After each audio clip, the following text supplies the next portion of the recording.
Smythe on behalf of Endow. We seek to feed your feminine genius by providing a small dive into the history, tradition, and story of our Catholic faith. And so we're still in Easter, where we're contemplating the death and resurrection of Jesus.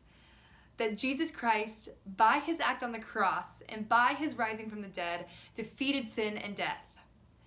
But I have actually had a challenge in my own prayer life to recognize that Jesus defeating sin and death actually defeats my own sin and death.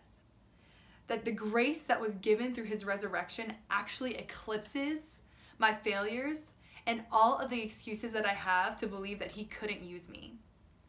And so I wanted to look at a quote from St. Therese today from her autobiography, Story of a Soul, to see how she trusted in God so radically that even in her sin, she believed that he would take her sin and use that very sin against the devil who tempted us in the first place. And so she says, "Most of all, I imitate the conduct of Magdalene. Her astonishing, or rather her loving audacity, which charms the heart of Jesus, also attracts my own. Yes, I feel it. Even though I had on my conscience all the sins that can be committed, I would go, my heart broken with sorrow, and throw myself into Jesus' arms.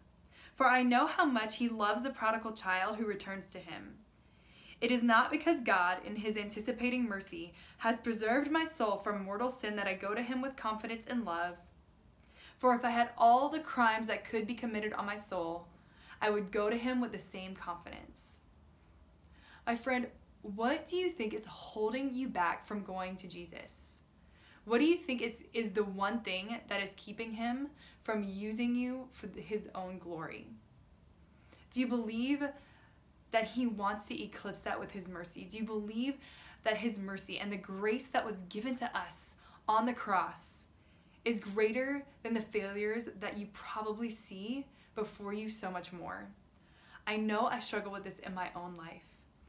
But in the story of Christendom, we constantly see Jesus using the weak to prove his strength. We see Moses go to Pharaoh, the leader of the world at the time, unable to speak well, and Jesus uses him to speak. We see St. Paul, who was a Christian killer, getting rid of our excuses in his conversion, writing the New Testament, and bringing people to know Jesus even still today. So whatever is on your heart that might be keeping you from going to the Lord in prayer or asking for forgiveness, reflect on the words of St. Therese. Jesus is so much greater than we think he is, and our sin is so much smaller than we give it power. I know this is something I will be reflecting on this week in my own prayer, and I just invite you to do the same. By his resurrection, his mercy has eclipsed the world. Let us let him eclipse us as well, for it is his goodness, not our own, that allows us to be in relationship with him. Think about this week and have a wonderful day. If you want to learn more about Endow, you can find more about us at www.endowgroups.org.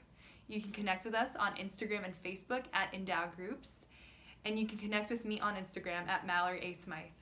Have a great day.